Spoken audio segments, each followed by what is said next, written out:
What's up, tribe? How you guys doing? This is going to be your review of Dirty John, the Betty Broderick story. I believe episode 5 we are on. I believe we're on episode 5. So listen, this is the episode. I don't know how many episodes in this series. Honestly, I really didn't look it up. But this is the episode where you clearly see there is some sort of mental break. Like in the 2020 world, something would have happened. You know what I'm saying? In the 2020 world, where we are with the attention to mental illness and the understanding of how mental illness works, it is clear that there was a mental break. It is clear that this woman totally lost it. And I think back in the early or mid 80s, this was just written off as, oh, she's just a woman scorned. Oh, she's just angry. No, something was wrong. We see the episode starts off with Christmas. He sends her flowers. And let me be clear. He was still doing stuff to screw with her as well, okay? He was definitely doing stuff to screw with her. Like, for example, it was Christmas. He offered to pay for her to take the kids on the skiing trip, which is what they always did every Christmas. They went skiing. Because Betty still can't wrap her brain around her new reality, she was like, no. And what she didn't realize was that she was actually hurting her kids and hurting her relationship with her kids through her fight with him. So rather than, basically in her mind, it was, you just want to get rid of the kids so you can spend Christmas with your new woman. Oh, no, I'm not going to make it that easy for you. Nope. No, ma'am. You're going to keep your kids. If that's what you wanted, then that's what you're going to get.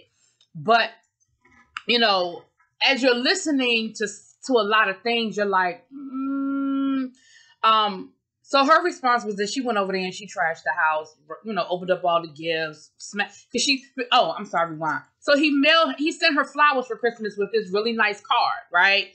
Dear Bets, hope you're having a wonderful Christmas, blah, blah, blah, blah, blah. And so, of course, she loses it. Like, you picking at her. You are picking at her, so you ain't believe and listen, I'm all over the place with this review because this episode really was just about showing you how bad things got between her and Dan and how bad her behavior was. So it's kind of all over the place. But she threatened this man a few times. Like, she repeatedly told him she was going to kill him. I just think nobody believed her.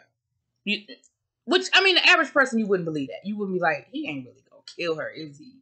Yeah, he was really going to kill. He really did. He killed her. You know, and so, I mean, she killed him.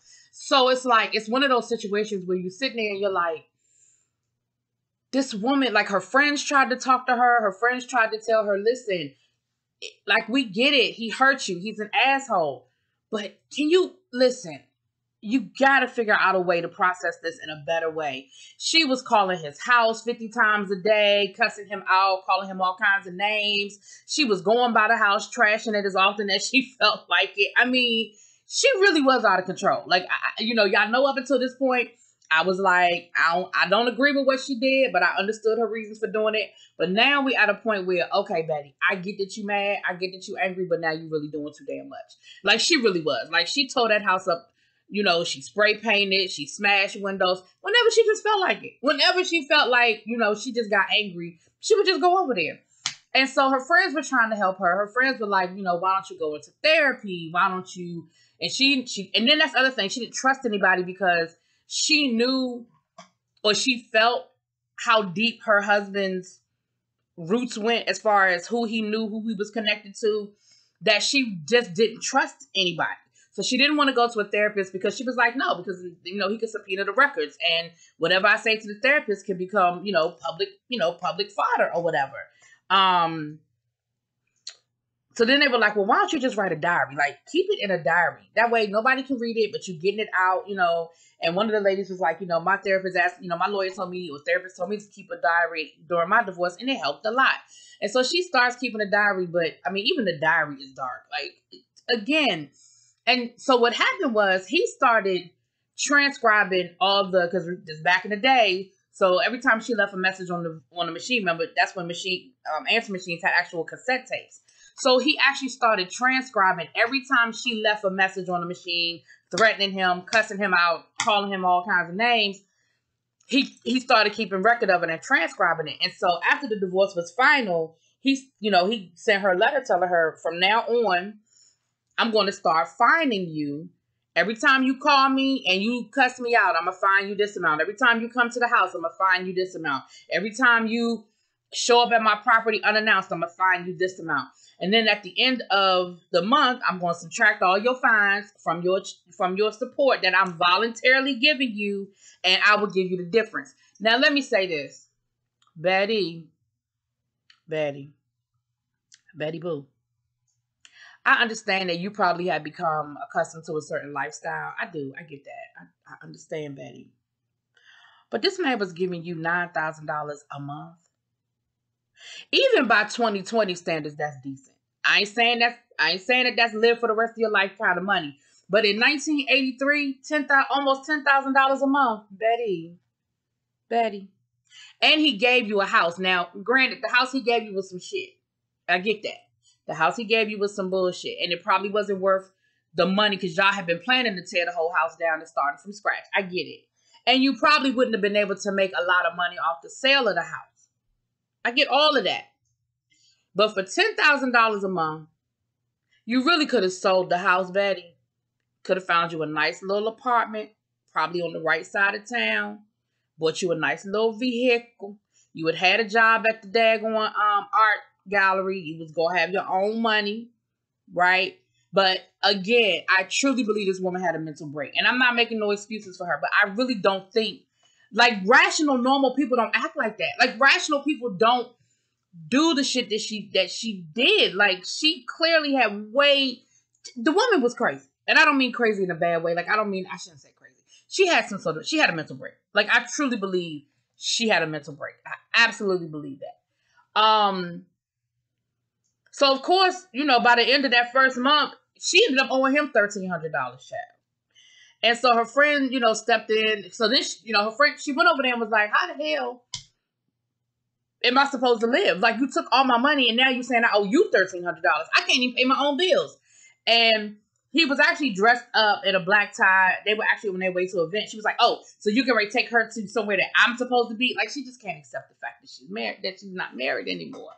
And he ended up getting her arrested. She ended up, sitting in jail, and she was let go on her own recognizance. And her friend actually ended up helping her. Her friend was like, listen, Betty, you really, really got to figure out a way to process this better. She was like, I'm going to give you some money to help you get yourself through. She gave her like almost $5,000. She was like, I know you normally get $9,000. I can give you about half that. That should get you through to the end of the month. I'm going to need you to get your shit together so that next month you can get your full amount. Okay? And I think Betty tried, but again, I just don't think she could. I don't think she had the tools to do what she needed to do, which was move forward. I just don't think she could.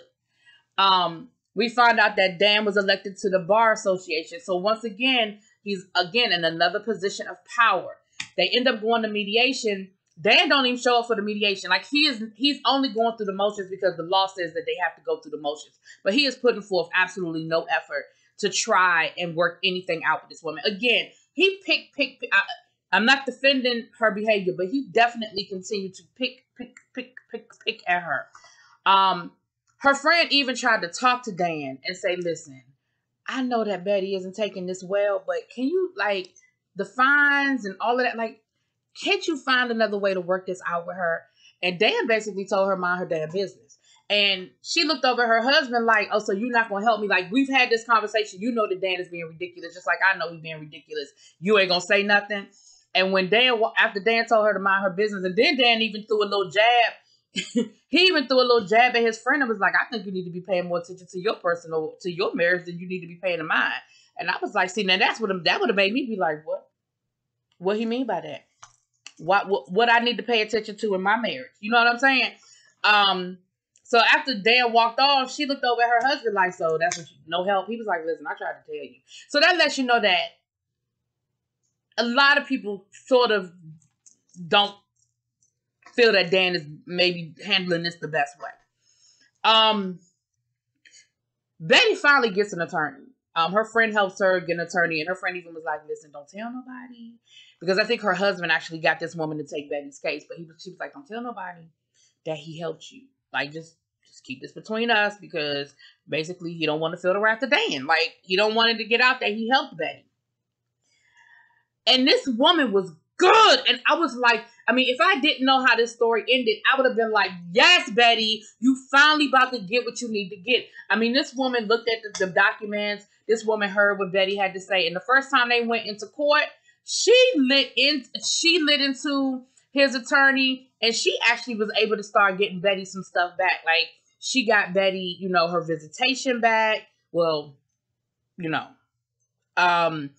she got Betty, like some of that stuff, that petty stuff that the lawyers was trying to put in there. The judge, she nipped that shit in the bud. Like, Betty actually had a good day in court, and it looked like the sun was going to shine, and this woman was going to get in there and bust these men's balls. You know what I'm saying? And it was actually working. But again, Dan kept doing little stupid shit. So the woman got Betty visitation for Easter. What happens? And Betty's excited. She's all ready to see her sons, because her daughter's old enough to see her when they feel like it. I guess they wasn't really fucking with her like that. I don't know. I would have to probably read the book and get more details on why the daughters weren't really seeing Betty, because it was all about the boys who were still younger. So whatever. But when Easter rolled around, Dan found a reason for them not to go see her and ended up not letting her see the kids. And see, that's the kind of stuff but see, here's what it was. Dan knew that she was mentally unstable, and he knew that as long as she was acting crazy and acting erratic, he could get whatever he wanted. And the problem was, two problems with that. Why would you want to?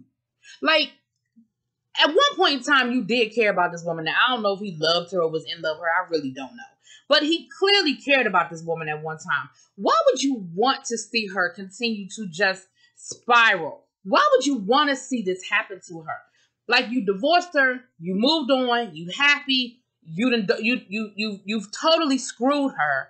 Leave her the fuck alone. So if it's time for her to see the kids, let her see her damn kids. Like, I just didn't understand. Like, that's the stuff that I'm like, now I understand why she killed your ass. Again, I ain't saying she was right. I'm just saying I understand. Because how much more did you expect this woman to take from you? I just don't. I really wish she was alive so we could, maybe we could get his side of the story and understand what he was thinking. Like, why was he so damn nasty to this woman?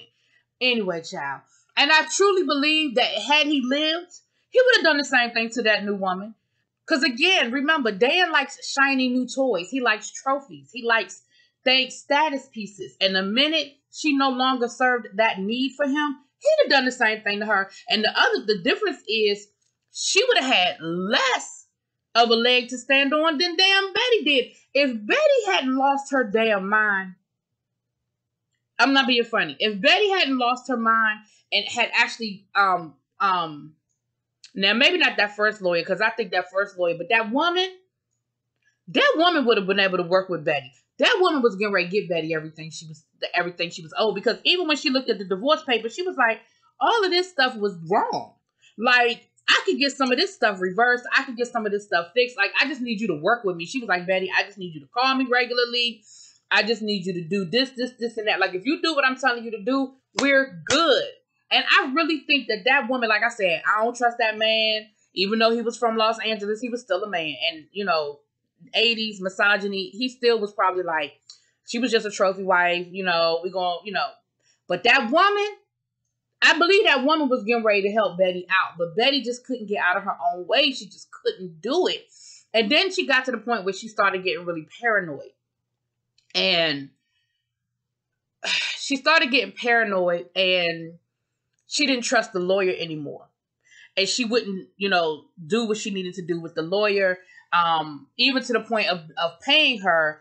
Dan wanted to sell one of the properties in Colorado. And Dan and the lawyer had a conversation, and Dan was like, listen, I'll sell the property. Because I don't know how the law worked, but basically what was going on, and y'all remember when Dan was having this conversation with his friend who's the attorney before he even did the divorce, where he was like, if you got to do this, and this to minimize her being able to, claim anything or make a profit off of anything or whatever. I listen, something about community property. I don't know all the laws and all the ins and outs, but it's something dealing with community property, child. So with that being said, the lawyer knew that's what they were doing. The lawyer knew that's the game that Dan and his lawyer was playing. And she brought it to the judge's attention. But again, by this time, Betty had kind of stopped cooperating with her. And so she told Betty, she was like, listen, I talked to the lawyer. I talked to Dan and his lawyer. And he said that, I'm sorry. And he said that,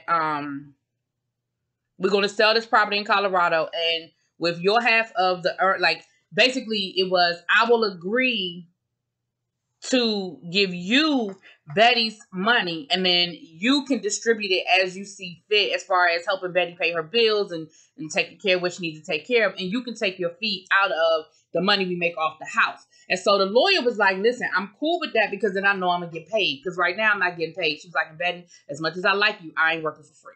Like, I'm not working for free. And so, Betty just didn't trust her. Betty was like, why are you talking to him? You're talking to him without me? Why are you speaking to him without my permission? What are y'all talking about? And so she just didn't trust her anymore. And so the woman quit. The woman was like, well, listen, I tried to come up with something that would work for me. I can't do this for free. But even when she quit, even in that court hearing, when she was telling the judge that she was no longer going to be the attorney of record, even then, she was telling the judge all the stuff that he was doing that was screwing Betty. Even, you know what I'm saying? So, like, she was still trying to help Betty out, even though Betty wasn't really helping herself. So then there was this really, really, really heartbreaking conversation that Betty had with her son. And I really wonder how true this conversation was. Like, the son is still alive. And I wonder how real this conversation was. Well, no, they had the transcript of it. So this conversation probably really happened, maybe not verbatim. But she called the house, and he picked up the phone, and he goes off on her. He was like, Mom, grow up. Act right. Do what you're supposed to do so we can see you. You are the reason why we can't see you. Mom, get your shit. He basically was like, get your shit together. And she was like, you don't understand. He was like, listen, I get it. Dad divorced you. But you know what? He moved on. I need you to move on. She was like, I'm still married. He was like, no, you're not. And she was like, is that whore there? He was like, that's what I'm talking about. That's what I'm talking about. And he told her, he was like, grow up, Mom. Act right, because and he told her, I want to live with you. I don't want to live here. I don't want to be with Dad. But as long as you acting stupid, I can't get there. Like, he's trying to, and he couldn't have been no more than maybe 9 or 10. Like, I don't know. He was a young kid, but he was telling her, the more you act a fool, the longer I got to stay here. So if you could get your shit together, me and brother can come live with you. And Dad keeps saying, as long as you act up, he's going to keep you away from us. Like, Dad is telling us that. And y'all know what Dan had? Dan had a copy of that damn tape, and he took it to get it transcribed. Like, so, again, it's one of those things where, I really, I'm torn, because like I said, this episode lets you see how bad it really got. And again, I have to say that in today's world, it wouldn't get there. Because in today's world, I believe somebody would be like, recognize that this woman is really, really totally unhinged. Like, she just would have been in jail. She would have been in a mental hospital, or she would have been in jail. Like, it just wouldn't have happened. It just wouldn't have happened. So, of course, once the woman resigned as her counsel, she started getting screwed again. And it was almost like immediately the judge came after her, and she ended up going to jail for something, violation of something, child. I don't even know at this point, but she ended up going to jail, child. And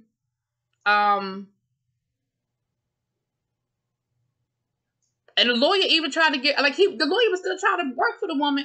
Anyway, she ended up going to jail. And so that was pretty much the end of that with this episode. I think we pretty much rounded down. Hold on. And at the end of the episode, we see Dan proposing to Linda.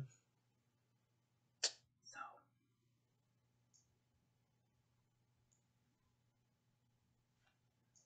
with that being said, y'all, let me know what y'all think. Drop it in those comments, please.